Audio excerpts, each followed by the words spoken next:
कंस को पता चला कि रात्रि में ऐसा उपद्रव किया है नंद के बालकों ने। गुप्तचरों से खोज करवाई कि वो बालक इस समय कहाँ है। तो गुप्तचरों ने कहा रथ में बैठकर अपने पिता के साथ वो आपके महल की ओर आ रहे हैं, वृंदावन मथुरा में फलानी गली से।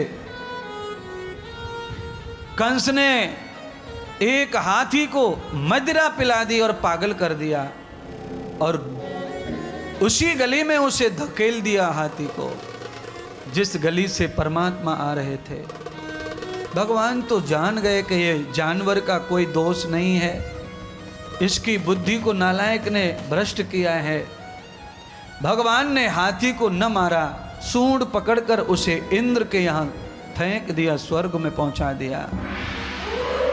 भगवान आए, कंस के महल में भगवान का प्रवेश हुआ। कंस ने दरवाजे बंद करवा दिए महल के और कहा हे नंद, आज तेरे बालकों का अंतिम दिन है। बहुत दिन से मैं तलाश कर रहा था, आज मैं तेरे बच्चों को जिंदा नहीं छोड़ूंगा। बल रोने लगे भगवान नंद बाबा। कंस से कहा महाराज, मेरे बच्चों ने आपका क्या बिगाड़ा है? मेरे बच्चों से आपकी दुश्मनी क्या है? मुझे मार डालो, मेरे बच्चों को कुछ मत कहो। नहीं, कंस ने प्रहार किया, चांडूर मुष्टक नाम के दैत्यों को आक्रमण करवा दिया। युद्ध होने लगा। छोटे छोटे बच्चे इतने बड़े बड़े पहाड़ जैसे राक्षसों से कैसे लड़ेंगे, यह सोच के नंद बाबा को मूर्छा आ गई और वो गैर होश हो गए। आज मेरे बच्चे नहीं बचेंगे और मैं कौन सा मुंह लेके जाऊंगा जसोदा के पास। मूर्छित हो गए। नंद बाबा को मूर्छित किया किसने? कन्हैया जी ने। बाबा को कुछ नहीं समझना चाहिए, जो भी चमत्कार होगा यहाँ। बलराम भैया ने चाणूर और मुष्टक को एक एक गदा मारकर मुंह से खून निकाल दिया, मुंह फाड़ गए, मर गए। कंस ने सोचा मेरे सबसे बड़े पहलवान मारे गए, अब कौन इनसे लड़ेगा। कंस टूट पड़ा और लड़ने लगा। कृष्ण भगवान का गला दबाया। भगवान ने अपनी आत्मरक्षा में अपने दोनों हाथों के मुक्के से छाती के प्राणों को हरण कर लिया। कंस धड़ाम धरती पर गिरा। सारे राक्षस भाग गए। रुदन होने लगा। कंस की पत्नियां आईं, रोने लगी। नंद बाबा को होश आया, देखा कंस और राक्षस मरे पड़े हैं और दोनों बालक इस समय खड़े हैं और शांत और खुश हैं। कान्हा तुम कैसे बचे? बलराम तुम कैसे बचे? इन महाराक्षसों का कैसे मरण हुआ, ये कैसे मरे? तो आप शिवजी की कथा सुनेंगे कभी, तो उसमें महाकाल की कथा आती है। महाकाल की कथा में राजा चंद्रसेन ब्राह्मण जब महाकाल शिवजी का ध्यान करते हैं, तब एक ग्वालिन भीख मांगने के लिए उस नगरी में आती है और वो देखती है कि चंद्रसेन राजा पर आक्रमण कर दिया राक्षसों ने और उसे बचाया। धरती फाड़ कर एक पत्थर के रूप में प्रकट हुए भगवान ने। उसी पूजा, उसी आराधना को देखकर बच्चा जंगल में गया और उसने वहीं पत्थर रख के घास फूस चढ़ाया। उसमें शंकर प्रकट हो गए रुद्र के रूप में। तब वरदान दिया था ग्वाले को कि मैं हनुमान हूँ, ग्वाले आज से 7 जन्म बाद तू नंद बाबा के रूप में आएगा और तेरे घर मेरे भगवान राम आएंगे कृष्ण बनकर। नंद बाबा हनुमान जी के परम भक्त थे। तो राम जी ने, भगवान श्याम सुंदर ने हनुमान जी को यश दिया। कहा बाबा जैसे ही संकट आया आपने हनुमान जी का ध्यान किया होगा, आपके भगवान हनुमान आए और हमारी रक्षा करके चले गए। अभी गए हनुमान जी। अब तो नंद बाबा की हनुमान जी के ऊपर अधन्य श्रद्धा पैदा हो गई। इसीलिए जिस देवता पर हम विश्वास करते हैं, जो देवता हमारा इष्ट है, उसको ही श्रेय जाना चाहिए। हनुमान जी को श्रेय गया, संकट मोचन किया सब कृष्ण ने श्रेय दिया हनुमान जी को।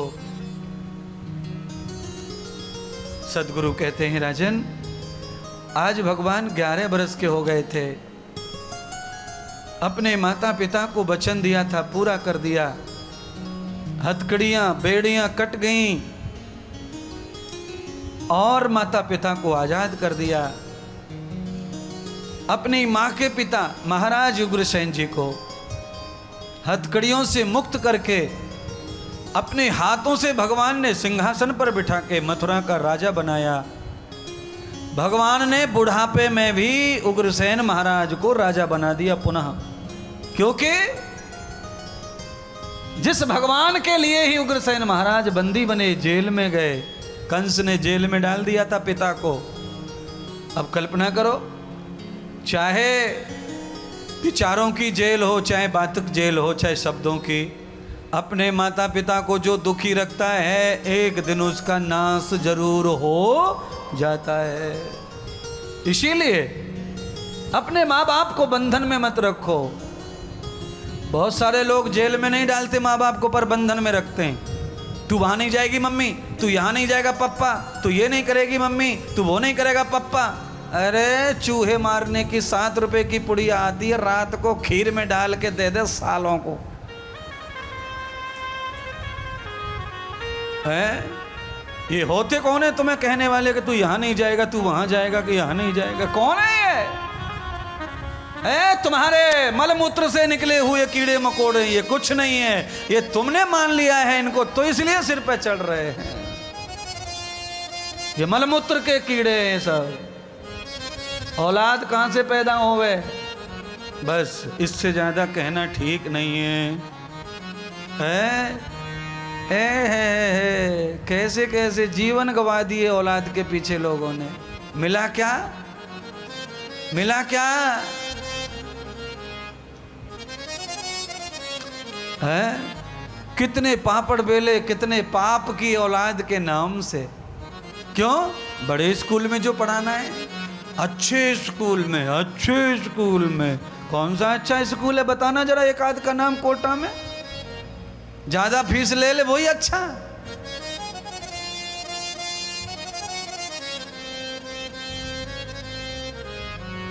मैं काले की शिक्षा राक्षसी की शिक्षा है।